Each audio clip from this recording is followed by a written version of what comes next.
दोस्तों नमस्कार। आप सभी का एक बार फिर से स्वागत है एग्री मस्ती के यूट्यूब चैनल पर। और दोस्तों आज का ये video lecture BSc agriculture 6 semester diseases of field and horticultural crops and there management part 2 का वीडियो लेक्चर है, जिसमें आपको प्रीवियस ईयर का ऐसे इम्पोर्टेंट प्रश्नों को कराया जाएगा जो कि हर बार पेपर में पूछा जाता है, जो कि काफ़ी संभावित होता है। अतः वीडियो को अंत तक ज़रूर देखिएगा ताकि मेरा मेहनत तभी सफल हो पाएगा जब आप इस वीडियो को बारीकी से देखेंगे और सभी प्रश्नों को समझेंगे, और आपका स्कोर भी तभी अच्छा हो पाएगा पेपर में जब आप इस वीडियो को ध्यानपूर्वक अंत तक देखेंगे। दोस्तों मैं आज के इस वीडियो में आपको जितने भी प्रश्न कराने वाला हूं वो सभी के सभी काफ़ी इंपॉर्टेंट है। मैं इतना गारंटी करता हूं कि इससे कई सारे प्रश्न फंसेंगे, ठीक है। और इस वीडियो लेक्चर में मैंने 50 प्रश्नों को शामिल किया है और इसका दूसरा पार्ट भी इसी चैनल पे पड़ा हुआ है, तो आप लोग उस वीडियो को देखना बिल्कुल मत भूलिएगा। आई होप कि ये वीडियो आप लोगों के लिए काफ़ी हेल्पफुल होने वाला है।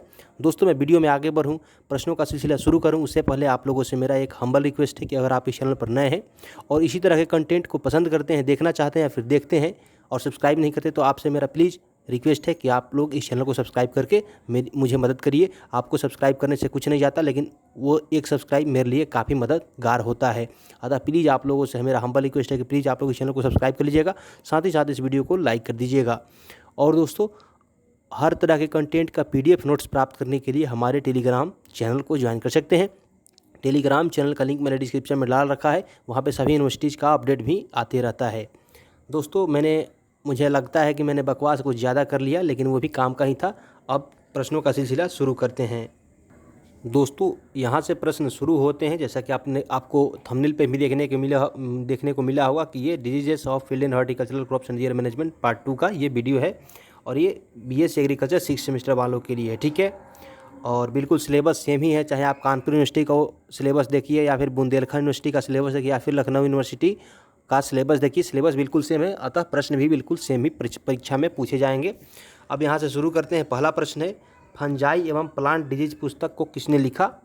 तो दोस्तों फंजाई एवं प्लांट डिजीज नामक पुस्तक को BB मुंडकर ने लिखा था, ठीक है। और इस प्रश्न को 100% गारंटी करता हूँ कि प्रश्न पूछा जाता है हर बार, और आपसे इस प्रश्न को पूछा जाएगा, ठीक है। और नेक्स्ट देखते हैं। नेक्स्ट है, पक्सिनिया ग्रेमिनीज ट्रिटिसाई का कौन सा बीजाणु सर्वप्रथम गेहूं में रोग करता है? तो दोस्तों ये प्रश्न थोड़ा टफ है, लेकिन आपको याद करना पड़ेगा कि ये जो एसियो स्पोर होता है पक्सिनिया ग्रेमिनीज ट्रिटिसाई का, ये जो होता है ये बीजाणु गेहूं में सर्वप्रथम रोग का कारक बनता है, ठीक है। और क्या है? एसियो स्पोर, ठीक है। और नेक्स्ट देखते हैं, क्योंकि मैं आपको बता दूं कि इसमें जितने आपको नाम सुनने को मिलेंगे वो काफ़ी ज़्यादा टफ होंगे, लेकिन क्या करिएगा, मजबूरी में याद करना तो पड़ेगा ही। और नेक्स्ट है, गेहूं के चूर्णित आशिता रोग का कारक है। तो दोस्तों गेहूं का एक बहुत ही खतरनाक बीमारी होता है पाउडरी मिल्ड्यू, और इसका रोग कारक क्या होता है। और दोस्तों जितने भी आपको रोग कारक बताया जाए, ठीक है, उन सभी को आप लोग पॉसिबल हो तो पेपर पर नोट कर लीजिएगा, पेंसिल या फिर पेन से, क्योंकि दोस्तों इसको 100%, 200% नहीं, इसको 500% गारंटी है कि ये प्रश्न पूछा जाएगा। और प्रश्न क्या रहेगा? गेहूं के चूर्णित आशिता रोग का कारक है, तो क्या है? ब्लूमेरिया ग्रेमिनीज, ठीक है। गेहूं के चूर्णित आशिता रोग का रोग कारक क्या है? तो ये ब्लूमेरिया ग्रेमिनीज, ठीक है। और नेक्स्ट देखते हैं हम लोग। नेक्स्ट है, भारत में पादप रोग विज्ञान के जनक कहे जाते हैं।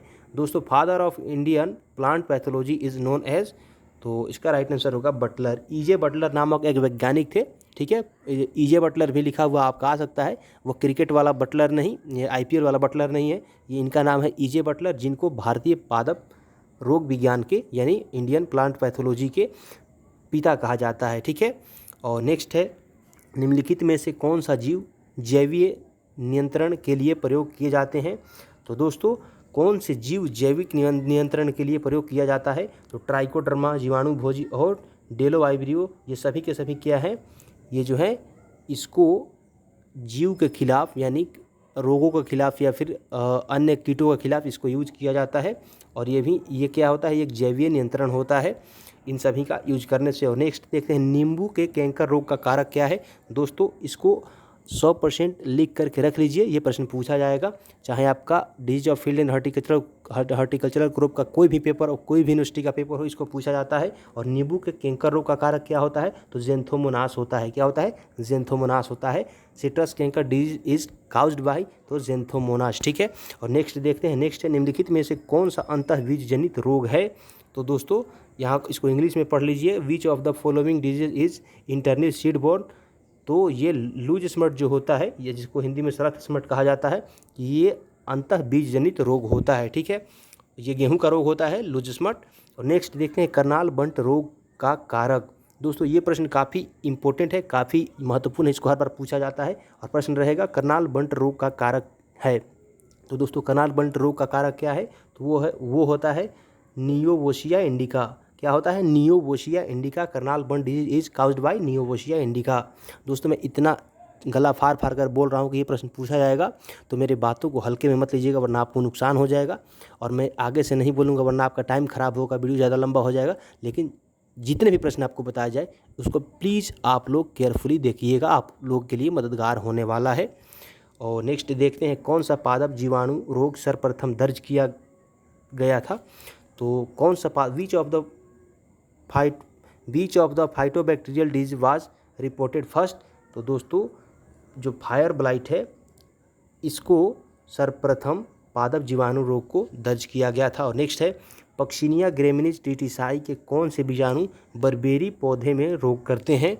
तो यहाँ पे देखिए, यहाँ पे पार्टिकुलर पौधे का बर्बेरी का बात किया जा रहा है। तो पक्सिनिया ग्रेमिनीज टीटीसाई जो होता है, वो इसका जो बैडिसियोस्पोर जीवाणु होता है, बीजाणु होता है, ये बर्बेरी के पौधों में रोग का कारक बनता है।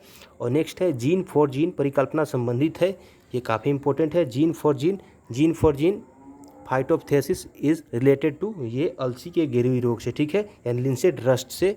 और नेक्स्ट है ऑटोक्लेव का उपयोग है। तो दोस्तों use of autoclave is sterilization, यानी निर्जलीकरण। ठीक है। और नेक्स्ट देखते हैं आड़ू के लीफ कर्ल रोग का कारक, यानी पेच leaf curl disease is caused bye. तो आलू का जो लीफ कर्ल रोग होता है, इसका रोग कारक क्या होता है? टेफ्रीना होता है। क्या होता है? टेफ्रीना होता है। आप इसको कैटरीना के पर फिट करके याद कर सकते हैं। और प्रश्न रहेगा आड़ू का लीफ कर्ल रोग, तो इसका राइट आंसर होगा टेफ्रीना। आप उसको कैटरीना भी कह सकते हो, मतलब याद करने के लिए। और ठीक है, पेपर में मत लिख देना। और नेक्स्ट है मेटालेक्सिकल कवकनाशी प्रभावी है। तो मेटालेक्सिकल प्रभावी है वो अंगूर के मृदु आशिता रोग के विरुद्ध। ठीक है, कहाँ प्रभावित है? तो अंगूर के मृदु आशिता रोग के विरुद्ध। और नेक्स्ट है आम के गुच्छा रोग का कारण है। तो दोस्तों काउज ऑफ मैंगो मलफॉर्मेशन इज, तो आम का गुच्छा रोग का जो कारण है वो कवक है। ठीक है, वो क्या है? कवक के कारण आम का गुच्छा रोग होता है, फंगस के कारण। और नेक्स्ट है आम के काला धब्बा रोग के प्रबंधन में पर्णीय छिड़काव किया जाता है। तो दोस्तों जो आम का काला धब्बा रोग होता है, उसके प्रबंधन के लिए पर्णीय छिड़काव में बोरेक्स का यूज किया जाता है। ठीक है, बोरेक्स ये क्या है? ये केमिकल है, इसको यूज किया जाता है। और नेक्स्ट देखते हैं हम लोग आम के गुच्छा रोग के उपयुक्त प्रबंधन विधि है। तो दोस्तों जो आम के गुच्छा रोग है, इसके प्रबंधन की विधि उपयुक्त सभी हैं, जैसे NAA 200 ppm और प्लानोफिक्स 200 ppm और कोबाल्ट सल्फेट 1000 ppm। यहाँ पे क्वांटिटी दिया गया है ppm में, ये क्या है? क्वांटिटी का एक यूनिट है। और नेक्स्ट देखते हैं हम लोग वेंचुरिया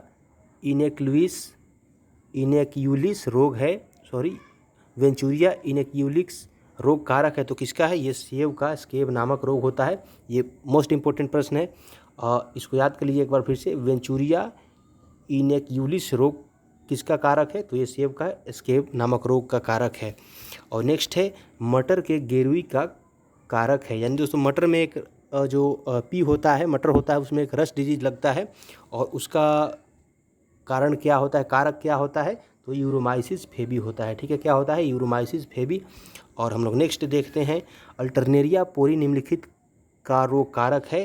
तो जो अल्टरनेरिया पोरी होता है वो प्याज का बैंगनी धब्बा रोग का कारक होता है। किसका होता है? Purple Baloch of onion. ठीक है। और नेक्स्ट देखते हैं, देखिए जो प्रश्न ये रोग कारक वाले हैं, इसको उलट पलट कर पूछा जा सकता है। आपको ऊपर में लिख देगा काउजल ऑर्गेनिज्म और नीचे लिख देगा रोग का नाम ऑप्शन में। और कभी कभी क्या होगा, जैसे ऊपर में रोग का नाम और ऑप्शन में आपको काउजल ऑर्गेनिज्म का ऑप्शन दे देगा, इसलिए इसको ध्यान से याद करिएगा बिल्कुल केयरफुली। और पोडोस्फीरा पैनोसा रोग कारक जीव है, तो ये किसका रोग कारक जीव है? और पहले इसका नाम सुनिए, ये क्या है? पोडोस्फीरा पैनोसा, ये किसका रोग कारक जीव है? तो ये गुलाब के चूर्णिलासिता रोग का रोग कारक है। दोस्तों आप लोगों से मेरा एक और नया रिक्वेस्ट, अगर आप लोग मेरे से जुड़ना चाहते हैं एज ए फ्रेंड, तो आप हमारे इंस्टाग्राम और फेसबुक अकाउंट से जुड़कर आप मेरा दोस्त बन सकते हैं। दोनों का लिंक मैंने डिस्क्रिप्शन में डाल रखा है, वहाँ से आप जाइएगा तो वहाँ से आप मुझे इंस्टाग्राम पे फॉलो कर लीजिएगा और फेसबुक पे भी फॉलो कर लीजिएगा। साथ ही साथ टेलीग्राम को ज्वाइन करना बिल्कुल मत भूलिएगा, क्योंकि वहीं पे आपको PDF नोट्स प्रोवाइड कराए जाते हैं। और नेक्स्ट देखते हैं हम, नेक्स्ट है गुलाब के डाईवैक रोग की सर्वोत्तम प्रबंधन विधि है। यानी गुलाब के डाईवैक एक रोग होता है, उसका सर्वोत्तम प्रबंधन क्या है?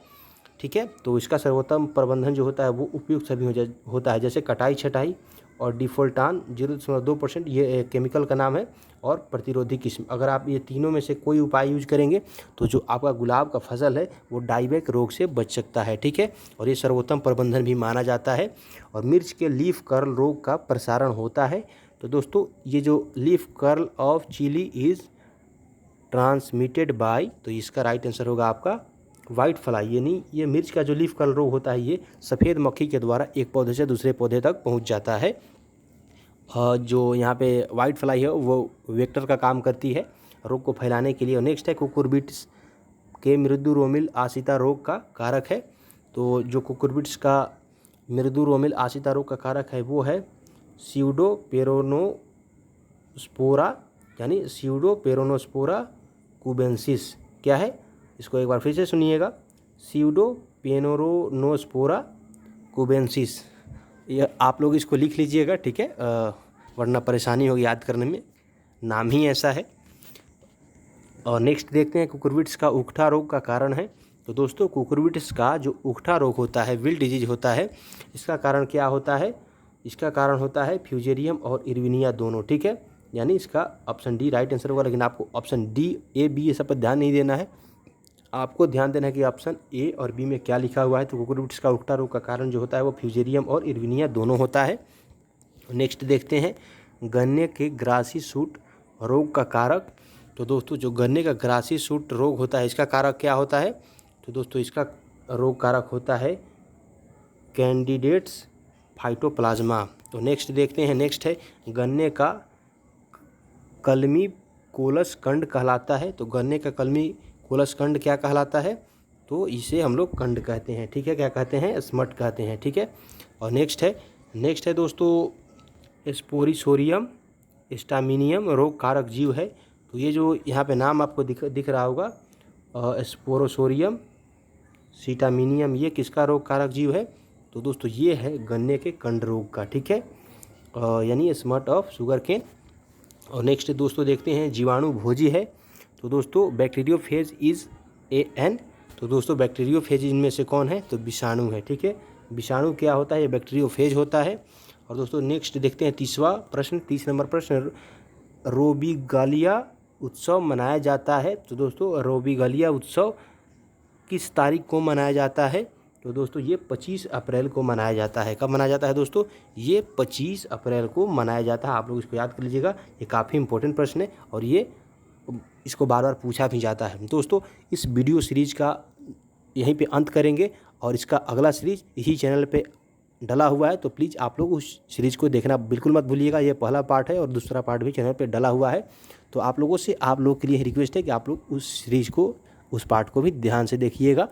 मैं आशा करता हूँ कि आपको ये वीडियो पसंद आया होगा और इसी तरह के वीडियो लगातार देखने के लिए हमारे चैनल एग्री मस्ती को सब्सक्राइब करें। मिलते हैं अगली वीडियो में, तब तक के लिए आप सभी का बहुत बहुत धन्यवाद।